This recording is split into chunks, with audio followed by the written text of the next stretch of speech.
All right, welcome back. You know, it's getting crazier by the minute with how the major Silicon Valley social media players, along with all of the mainstream media, or if we should call them the lamestream media, they just want to keep feeding us what they want us to hear. And they've basically put a blockade on anything negative about Joe Biden. We even got shut down here a couple times.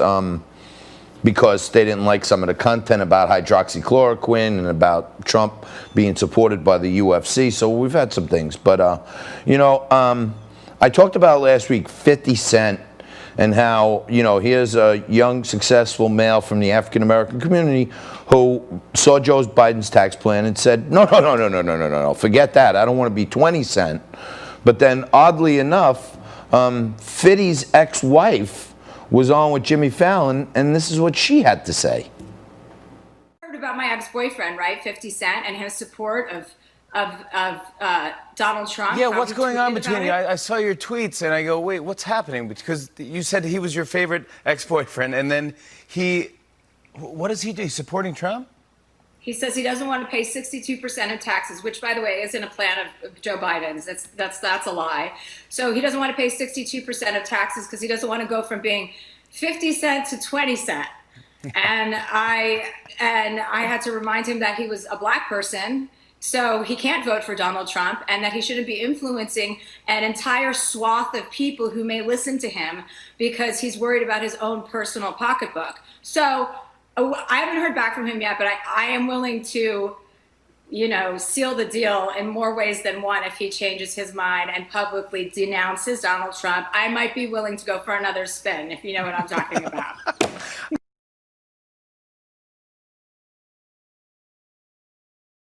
That's all I could say is wow. And you want to know something? If you want some real news, if you want some real talk, not people that are going to sugarcoat it for you, not a guy who's going to tell you what you want to hear, who's going to tell you like it is, you got to tune into this guy. My good buddy joins us right now, Joey Pinion. He's the newly minted host of the Saturday Agenda, seen Saturday afternoons on Newsmax TV, the fastest growing cable network in America. Joe, thank you for still remembering us little people. Now, forget about it. Congrats, bro. Great show. Thanks, you guys are killing it. Newsmax keeps growing in great ways. Joe, I just wanted to play that because I don't know why it's becoming okay for white people to tell black people they're not black. Like she said, I had to remind Fiddy that he's black. Like, you never had to be reminded of that, do you?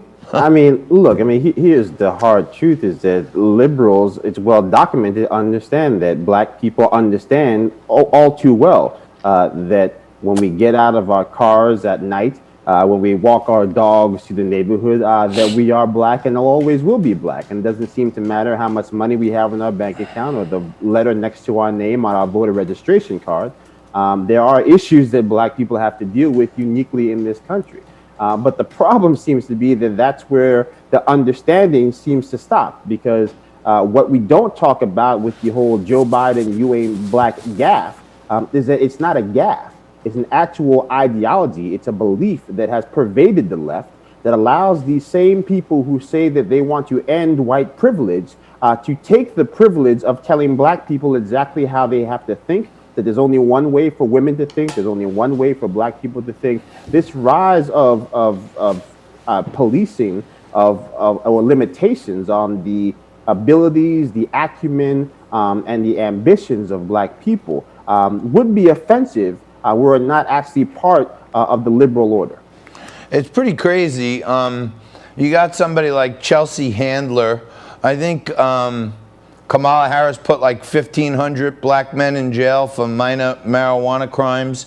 And Chelsea Handler may have dated all of them because it seems that, you know, she's always dating an African-American guy.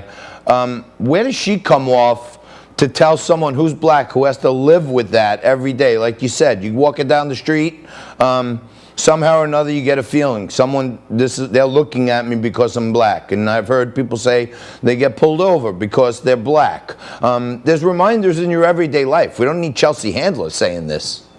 Well, these people have become experts on all things that impact black people, and yet at the same time don't seem to understand that there are, besides the fact that we are black, there are also issues in the policies that are advocated for by Democrats and by liberals that have trapped black people exactly where they are. So even if you look at something as, kind of arbitrary as something like Uber and their decision to try to make, all of their drivers employees, well, look, let's be very clear. A vast majority of those drivers are African American. The vast majority of those people are individuals who actually could be making more money. I mean, if we just provided them with the skills to be able to be the taskmasters and CEO of their day-to-day lives. But Democrats don't want to do that. They want to, again, keep them beholden to the system, that system that keeps them trapped in poverty, that system that keeps them trapped as victims. And I think that Democrats and liberals are never happier than when black people are trapped in a system of victimhood that keeps them beholden to whatever Democrats tell them they're supposed to bequeath unto them. I can't disagree with you one bit. I usually don't. But, Joe, the races seem to be tightening up in the swing states.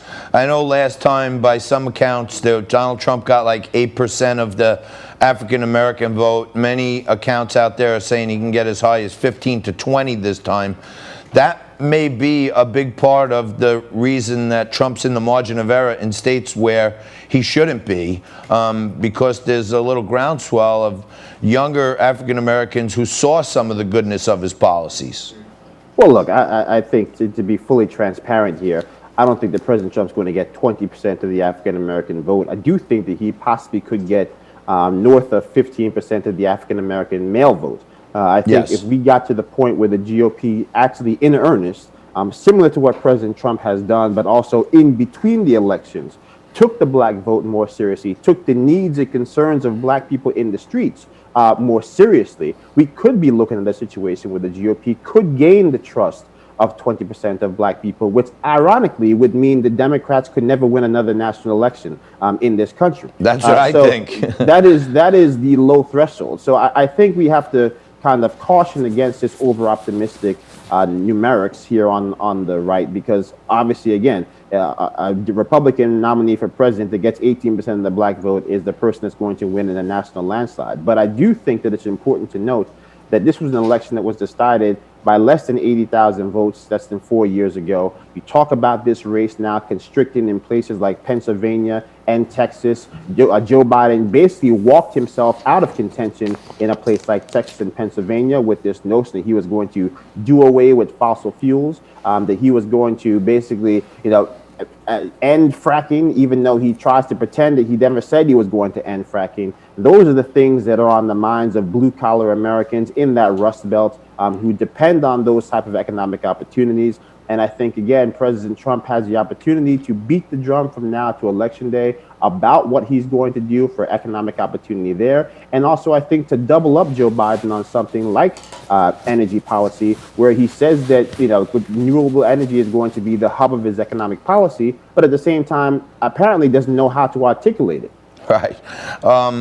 Joe, in our final couple of minutes here, it seems like the Republicans in the Senate did some yeoman work here. They got the hearings done. I think Amy Coney Barrett really assailed herself well and showed that she could take a blistering. The vote went down. Hopefully she's going to get voted on today. What are your final thoughts on that? Hey, look, the reality was that it's the responsible thing to do to place a person on the court to fill a vacancy when we have an election that is on a beeline towards the judicial branch.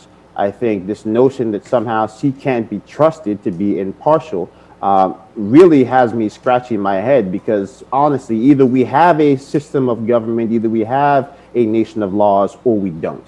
And if we're simply going to say that people cannot be trusted to rule impartially on everything from healthcare to electoral recounts, simply by virtue of the party of the person that placed them on the court, then we no longer have a court system. We might as well just pack up this thing called America and go home.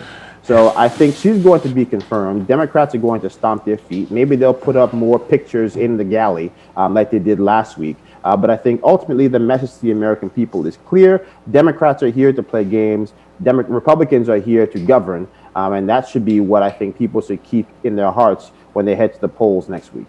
All right, Joe, we got to leave it there. Thank you. What people should keep in their hearts is Saturday afternoon, you put on Newsmax, 222 on Spectrum, 615 on Fios, 349 on DirecTV. You put it on, then you hit the DVR, you hit record series, and whenever you need a little sanity in your life, you go into your DVR and you watch Joey Pinion on Newsmax. That's the place to be. Joe, thanks, man. My man, thanks. Talk later. All right. Joe Pinion, newly minted Newsmax commentator. You could see him Saturdays on Newsmax. You could see us in just a couple of minutes. Don't go anywhere. We're going to come back and do some more news of the day. There's some Halloween stuff going on. Joe Biden seemingly forgot Donald Trump's name, among other things. So you're not going to believe how freaky this is going to get. But we'll break it down right after this.